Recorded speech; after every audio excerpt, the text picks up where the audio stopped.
దేవుడి స్వస్థలండి. ఈ బైబిల్లో 2 గ్రంథాలు ఉన్నాయి. ఓ గ్రంథము పాత నిబంధన ధర్మశాస్త్రం, రెండో గ్రంథము సువార్త దైవ దర్శనము.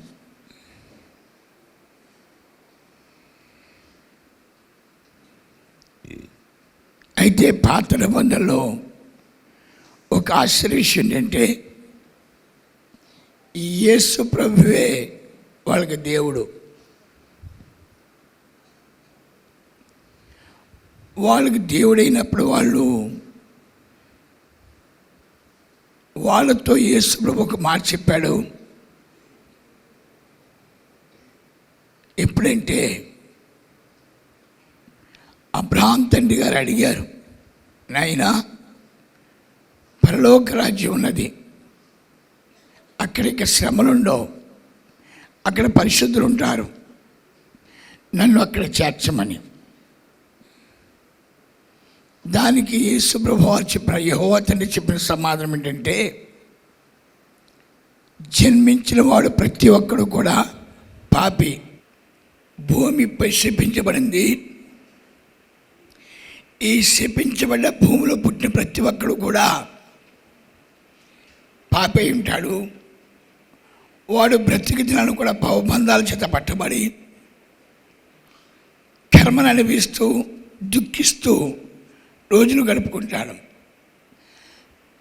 అందుకు తరుణోపాయం చెప్పాడు, మీరు గనక నన్ను వెంబడిస్తే మీ జీవితకాలమంతా క్షేమాన్నిచ్చి మిమ్మల్ని ఈ లోకయాత్ర ముగింపు చేస్తాను. సరే, అబ్రహాం తండ్రి గారితో చెప్పాడు, నువ్వు అడిగినట్లుగా నేను పుడతాను, గ్యారంటీ పుడతాను. కానీ ఎందుకు పుడతాను అంటే, పరలోకానికి ఎవరైతే పడిపోయారో వారిని విడిపించి రక్షించుకుని పరలోక రాజ్యం చేర్చడానికి.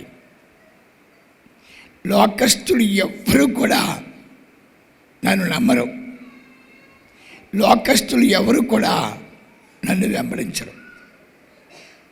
కేవలం నేను భూలోకంలోకి వచ్చినప్పుడు నా పిల్లలను వెంబడిస్తారు.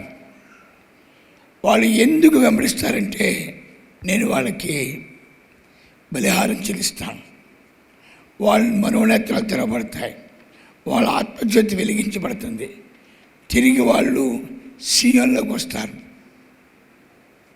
వచ్చి నాట్యం చేయడం ప్రారంభిస్తారు. సీయోనుగా సంఘం ప్రారంభమవుతుందని చెప్పాడు. చూద్దాం, మత్తయి 16:18. మరియు నీవు పేతురువు ఈ బండ మీద నా సంఘమును కట్టుదును. పాతాళలోక ద్వారములు దాని ఎదుట నిలువనేరవని నేను నీతో చెప్పుచున్నాను. ఇక్కడ ఎంత గొప్ప ఆశ్చర్యకరమైన మాట చెప్పాడంటే, యేసు ప్రభువారు తన పిల్లలకి లోకంలో ఉండగా శ్రమలు అని చెప్పి అబ్రహాంకి చెప్పాడు, జన్మించిన వాళ్ళకి. ఎందుకంటే మనం చూసాం, ఇశ్రాయేలు అనేక సార్లు దేవుని వెంబడించారు, అనేక సార్లు పడిపోయి బానిసలుగా మారిపోయారు. వారు 99 కింద సచ్చారు. ఇశ్రాయేలు ఐగుప్తు నుంచి బయలుదేరారు, యేసు ప్రభువుని నమ్మలేక ఆనందాన్ని పొందలేక చచ్చిపోయేవాడు. అయితే సంఘంలోకి వచ్చిన వాళ్ళు సంతోషంగా ఉంటారని చెప్పాడు దేవుడు. ఎందుకు సంతోషంగా ఉంటారు అని అడిగినప్పుడు, సంఘంలోకి వచ్చిన వాళ్ళకి పాప విమోచన పొందుతారు, శాప విమోచనం పొందుతారు, దైవ దర్శనం పొందుతారు, పునర్జన్మ అనుభవంలోకి వస్తారు. వాళ్ళు అబ్రహాంకి దేవుడు చెప్పాడు ప్రార్థించమని. చూద్దామని ఆదికాండం 12:8. అక్కడ నుండి అతడు బయలుదేరి బేతేలునకు తూర్పునున్న కొండకు చేరి పడమటనున్న బేతేలునకు తూర్పునున్న హాయికిని మధ్యను గుడారము వేసి అక్కడ యెహోవాకు బలిపీఠమును కట్టి యెహోవా నామమున ప్రార్థన చేసెను. ఈ లోకం నుంచి బయటకు వచ్చాడు. అబ్రహాం దేవుడి దగ్గరికి వచ్చాడు, ప్రార్థన చేయడం ప్రారంభించాడు. ప్రార్థన చేయడం ప్రారంభించిన తర్వాత అతనికి ఏం ప్రారంభమైంది? ఆశీర్వాదం ప్రారంభమైంది. అబ్రహాం ఎక్కడా కూడా దేవుణ్ణి నమ్ముకున్న తర్వాత శ్రమలు, ఒక్కసారి ఐగుప్తు నగరంలో అతనికి గొప్ప దుఃఖం ఎదురైంది. దాన్ని కూడా దేవుడు అవలేలగా జయించేశాడు. ఎప్పుడైతే ప్రార్థన చేయడం ప్రారంభిస్తామో దేవుడు మనతో ఉండటం ప్రారంభిస్తాడు. అంచేత మనకు అసాధ్యమైనది, మనము చేయలేని పనులను కూడా పరమాత్ముడు చేస్తాడు. అందుకు ఎప్పుడైతే నువ్వు దేవుడి దగ్గరికి వచ్చావో, దేవుడి దగ్గరికి తిరిగి వచ్చావో, నీకు ఆశీర్వాదం ప్రారంభమవుతుంది.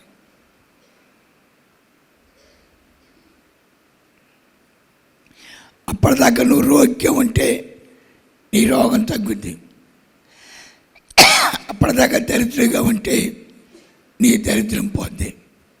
అప్పటిదాకా తాగుబోతుగా ఉంటే నీ యొక్క తాగుడు పోతుంది. అంతేకాకుండా నీ మనోనేత్రాలు తెరవబడి దేవుడు ఎవరో తెలుసుకున్న తర్వాత, ఇశ్రాయేలు ఐగుప్తు నుంచి బయలుదేరిన తర్వాత ఎలాగ పాటలు పాడుకుంటూ యెహోవా నామమున పలదించమా. మోషే కూడా చెప్పాడు, దేవుడు మన దగ్గర ఉన్నాడు కాబట్టి, దేవుడు మనతో ఉన్నాడు కాబట్టి నిర్భయము, భయం లేదు. ఏ రాజులు ఏమీ చేయలేరు, ఏ చక్రవర్తులు ఏమీ చేయలేరు. మనకి అవగనంత అనారోగ్యం రాదు, మనకి కరువు రాదు, మనకి దుఃఖం రాదు. ఆయన మనను నడిపిస్తాడని చెప్పాడు. అందుకు అప్పటిదాకా బానిసత్వం చేసిన ఇశ్రాయేలు, అప్పటిదాకా దుఃఖకరమైన జీవితాన్ని జీవించిన ఇశ్రాయేలు ఇప్పుడు పాటలు పాడటం ప్రారంభించారు. ఇప్పుడు ఆనందంతో గంతులేయటం ప్రారంభించారు. అంచేత ఎప్పుడైతే మనం దేవుడి దగ్గరికి వస్తామో, తిరిగి ఎక్కడి నుంచి తిరిగి లోకమంతా తిరిగి దరిద్రులుగా మారి శ్రమలు అనిపించి దుఃఖాన్ని అనిపించి దేవుడి దగ్గరికి వస్తామో, దేవుడి దగ్గర ఆశీర్వాదం ప్రారంభమవుతుంది. ఆ రోజుతోనే దుఃఖం సమాప్తము, ఆ రోజుతోని శాపం సమాప్తము, ఆ రోజుతోని రోగం సమాప్తము, ఆ రోజుతోని దరిద్రం సమాప్తము. మరి మేము దేవుడి దగ్గరికి వచ్చాం కదండి, మాకు క్షేమస్థితి లేదేంటి అని మీరు అడిగినప్పుడు మీరు ఆయనను నమ్మలేదు. ఆది పురుషుడైన అబ్రహాం దేవుడిని నమ్మాను, అన్నీ పొందుకున్నాడు. నీ యొక్క శ్రమలు అక్కడితో ఆగిపోయినాయి, నీ శ్రమలు ఆ గట్టుతో ఆగిపోయినాయి. ఇక నీకు శ్రమలు లేవు, ఇక నీకు ఆశీర్వాదమే. అందుకు సియోను నివాసులందరూ కూడా నాట్యం చేస్తారు, దేవుని స్తుతిస్తారు, దేవుని ఆరాధిస్తారు, దేవుని కనపరుస్తారు. తిరిగి దేవుడి దగ్గరికి వచ్చి దేవుని గణపరుస్తారు. ఈ లోకంలో నా తండ్రి నన్ను విడిచిపెట్టలేదు, ఎక్కడికి వచ్చేసాను? తండ్రి రెక్కల కిందకు వచ్చేసాను. ఇక నాకు భయం లేదు, ఇక నాకు దుఃఖం లేదు, ఇక నాకు రోగం లేదు. అందుకే యెషయా 12:6 యెషయా. సియోను నివాసి ఉత్సాహధ్వని బిగ్గరగా చేయుము. నీ మధ్య ఉన్న ఇశ్రాయేలు యొక్క పరిశుద్ధ దేవుడు ఘనుడై ఉన్నాడు. తప్పకొట్టండి.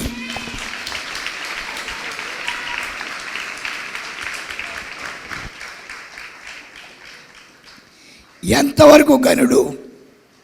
బానిసత్వం చేస్తున్న ఇశ్రాయేలు విడిపించాడు. వాళ్ళు నడుస్తుండగా రాజులు చనిపోయారు. వారికి కష్టపడకుండా ఆహారం, ఆరోగ్యం, అయ్యా అన్ని విషయంలో దేవుడు బాధ్యత కలిగి వాళ్ళు నడిపిస్తూ వచ్చాడు. వాళ్ళు వచ్చారు అని వదిలేలేదు, ప్రతి విషయంలో బాధ్యత కలిగి ఉన్నాడు. వాళ్ళు ఎప్పుడైతే ఆ మార్గాన్ని తెలుసుకున్నారో, ఆ సంతోషం తెలుసుకున్నారో, వాళ్ళ పాట పాడటం ప్రారంభించారు. వాళ్ళు పాటలు పాడటం, వాళ్ళు నాట్యం చేయటం, వాళ్ళు దేవుని స్తుతించడం నేర్చుకున్నారు. తిరిగి వచ్చిన తర్వాత అంచేత దేవుడి దగ్గరికి ఎవరైతే వస్తారో, దేవుని పాదాల దగ్గర ఎవరైతే చేస్తారో, ముందు వాళ్ళకు వచ్చేది సంతోషం. అక్కడతో శ్రమలు ఖాళీ, అక్కడతో శ్రమలు ఖాళీ, అక్కడతో దుఃఖం ఖాళీ, అక్కడతో రోగం ఖాళీ, అక్కడతో వేదన ఖాళీ. నిత్యము దేవుని ఆరాధిస్తూ ఉంటారు, గణపరుస్తూ ఉంటారు, స్తుతిస్తూ ఉంటారు. లోకంలో ఉన్నంతకాలము మాకు దిక్కు లేదు, మాకు ఆహారం లేదు, మమ్మల్ని బాగు చేసేవాళ్ళు లేడు అని ఏడ్చారు వాళ్ళు. కానీ ఎప్పుడైతే దేవుడి దగ్గరికి వచ్చారో సంతోషంతో నిలబడిపోయారు. అంటే దేవుడి దగ్గర ఏమున్నది? సంతోషం ఉన్నది. దేవుడి దగ్గర ఏమున్నది? నాట్యం ఉన్నది. దేవుడి దగ్గర ఏమున్నది? స్తుతి ఉన్నది. ఈ మూడు ఎవరికి రావో వాళ్ళ లోకంలో సంతోషాన్ని పెంచలేరు. వాళ్ళు లోకాన్ని విడిచి రాలేదు, వాళ్ళు లోకాన్ని విడిచి దేవుడి దగ్గర రాలేదు, లోకంలోనే ఉన్నారు. అందుకు లోకంలో ఉన్న శ్రమలు, లోకంలో ఉన్న రోగాలు, లోకంలో ఉన్న దుఃఖాలు వాళ్ళని వెంటాడుతూ వస్తున్నాయి. నెహెమ్యా 1వ అధ్యాయం 6వ వచనం చూడబడా. నీ చెవి యొగ్గి నీ నేత్రములు తెరచి నీ సన్నిధిని దివారాత్రములు నీ దాసులైన ఈ చిన్న కుర్రోడు కనిపెట్టాడు. ఇజ్రాయెల్కి శ్రమల కారణం తెలుసుకున్నాడు. ఇజ్రాయెల్కి ఈ యొక్క దుఃఖం ఎందుకు వచ్చింది? ఇజ్రాయెల్ ఈ బానిసత్వాలు చేస్తున్నారు. బానిసత్వం చేసేవాళ్ళు ఎలా ఉంటారు? విలాపాల 5వ అధ్యాయం అని చూడమ్మా. యెహోవా మాకు కలిగిన శ్రమ జ్ఞాపకము చేసుకొనుము. దృష్టించి మా మీదికి వచ్చిన నింద ఎట్టిదో చూడుము. మా స్వాస్యము పరదేశుల వశమైపోయాను. మా ఇండ్లు అన్యుల స్వాధీనమైపోయాను. మేము దిక్కులేని వారము తండ్రి లేని వారము. మా తల్లులు విధవరాండ్రైరి ద్రవ్యమిచ్చి నీళ్లు త్రాగితిమి. క్రయమునకు కట్టెలు తెచ్చుకుంటేమి. మమ్మను తరుమువారు మా మెడల మీదకి కూర్చున్నారు. మేము అలసట చెంది ఉన్నాము. ఆమేన్.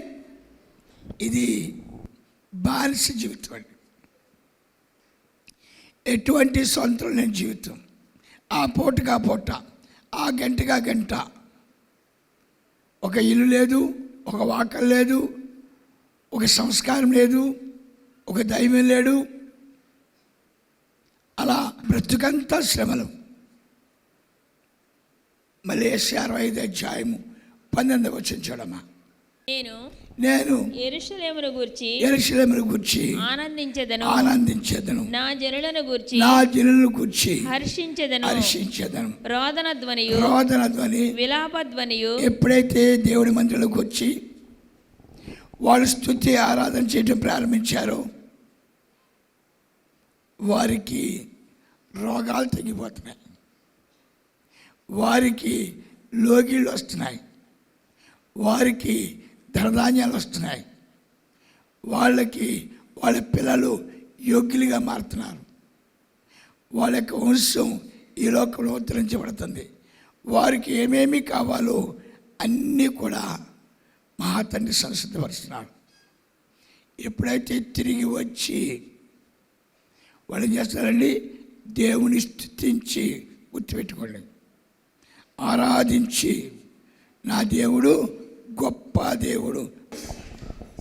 దేవుడి దగ్గరికి వచ్చి నా సొంత రక్షకుడా, నా విమోచకుడా, నా ప్రాణప్రియుడా, నీ పాదాల దగ్గర ఒక్క స్థలం ఇచ్చావు. నిన్ను స్తుతించుకునే భాగ్యాన్ని ఇచ్చావు, నిన్ను ఆరాధించుకునే భాగ్యాన్ని ఇచ్చావు. అయ్యా, నీ పాదాల దగ్గర నిత్యము నిన్ను ఆరాధించుకుని అదృష్టాన్ని ఇచ్చావు అని ఎవరైతే తిరిగి వచ్చిన వారు ప్రార్థన చేస్తున్నారో ఇదిగో వాళ్ళకి చెప్పాడు. అంతకుముందు మీకు లోగిల్లో బానిసలుగా ఉన్నారు, అంతకుముందు మీ పిల్లలు తాగుబోతులుగా ఉన్నారు, అంతకుముందు మీ భర్తలు తాగుబోతులుగా ఉన్నారు, అంతకుముందు తినడానికి తినలేరు, అంతకుముందు కట్టడానికి బట్టలేదు. తిరిగి వచ్చి తిరిగి వచ్చి తిరిగి వచ్చి యొక్క నెహమ్యాన్ని చిన్న కుర్రాడు కనిపెట్టాడు. ఇజ్రాయెల్కి దరిద్రం ఎక్కడి నుంచి వచ్చింది? ఇజ్రాయెల్కి బానిసత ఎక్కడి నుంచి వచ్చింది? రాజుల వల్ల వచ్చిందా, లేక శత్రువుల వల్ల వచ్చిందా, ఎవరైనా వీళ్ళ మాయ చేశారా అని ఆలోచన పడ్డాడు. దాని గురించి ఉపవాసం చేయడం ప్రారంభించాడు. ఉపవసించి చెప్పినప్పుడు అడిగినప్పుడు దేవుడు చెప్పాడు, నెహమ్యా అయ్యా, నెహమ్యా అయ్యా,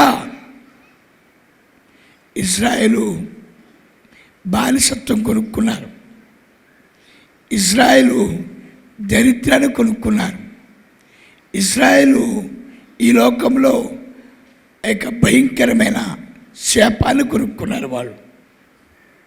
అది ఎలాగ స్వామి, అలా ఎలా కొనుక్కున్నారు? జీవజల బుగ్గి అయిన దేవుడైన నన్ను వారు స్తుతించలేకపోయారు, వాళ్ళను ఆరాధించలేకపోయారు, వాళ్ళను దేవుడికి అంగీకరించలేకపోయారు.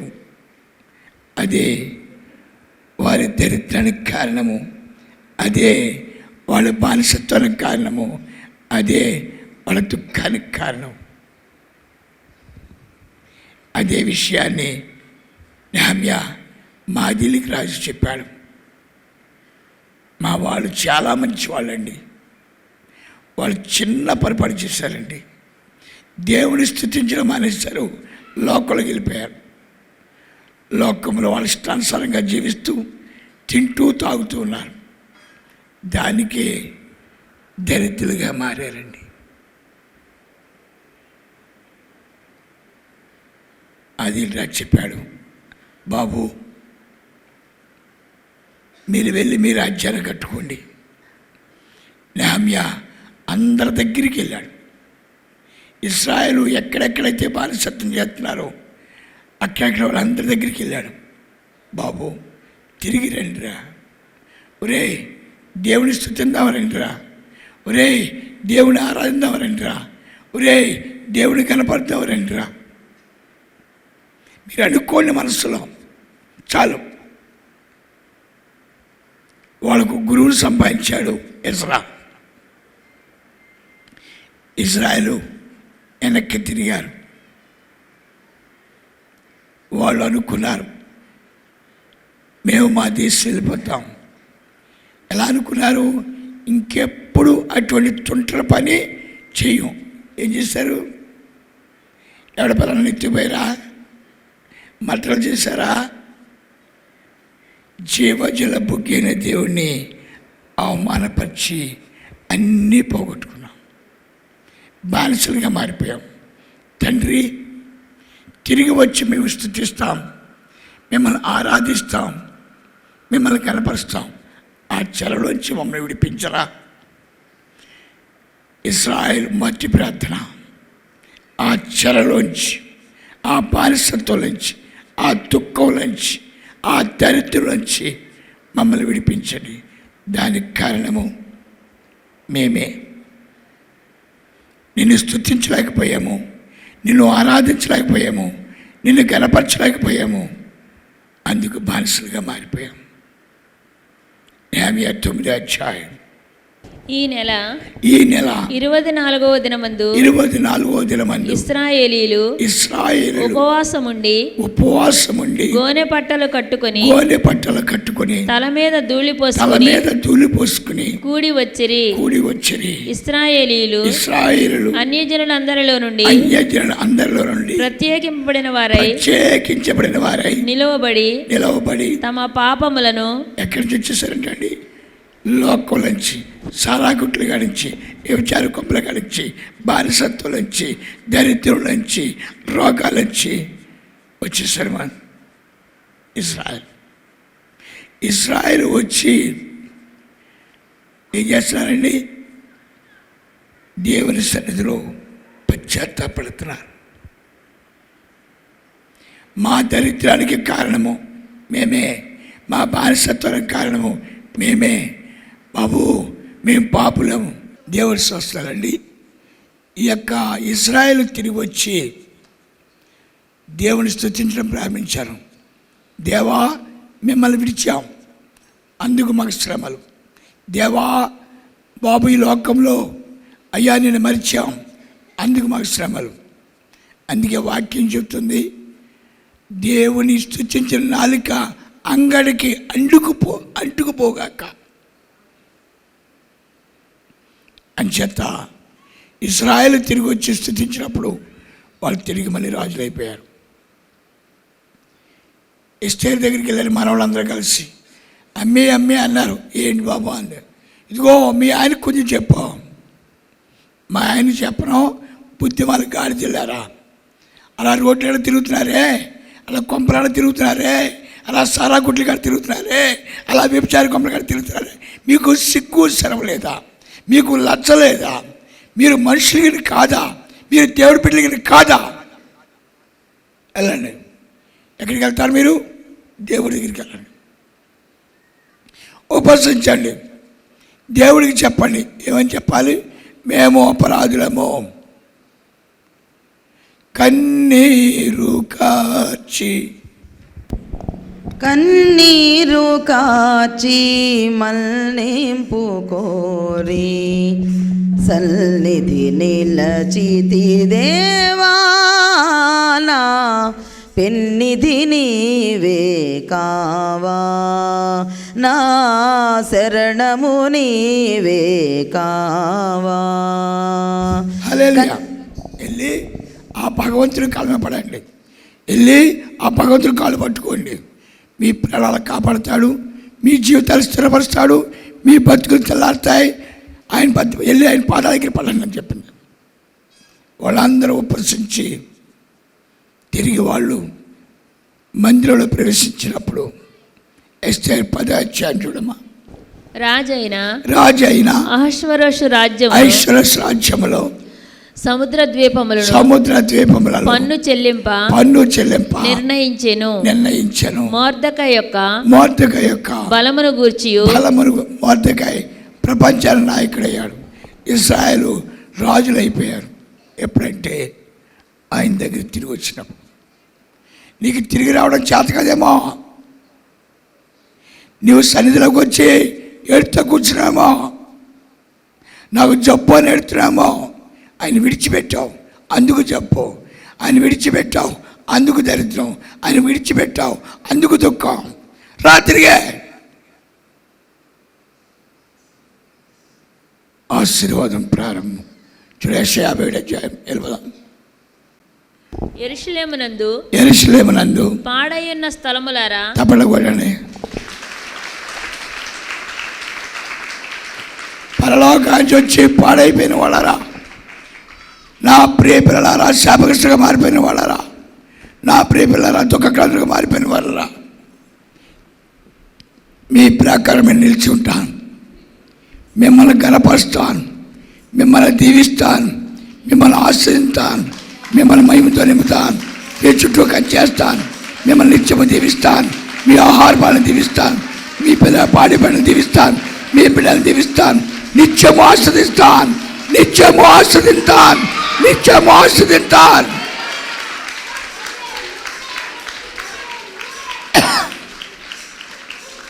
అయ్యా, మీరు మంచి పిల్లలు కాదు, మీరు చెడ్డ పిల్లలు నా దగ్గర రావద్దని చెప్పలేదు. మీరు తిరిగి వచ్చినప్పుడు ఆమేన్ రెడీగా ఉన్నాను నేను. హల్లెలూయా. ఆస్వాదించడానికి ఇప్పుడు మీరు కనుక నా వైపు తిరిగితే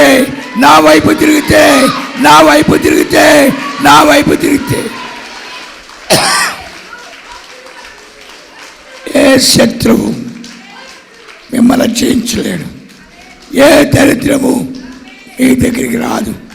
ఏ దుఃఖము మీ దగ్గర రాదు. ఇదే నా శాసనము, ఇదే నా వాక్కు, ఇదే నా వాగ్దానము. ఆమేన్.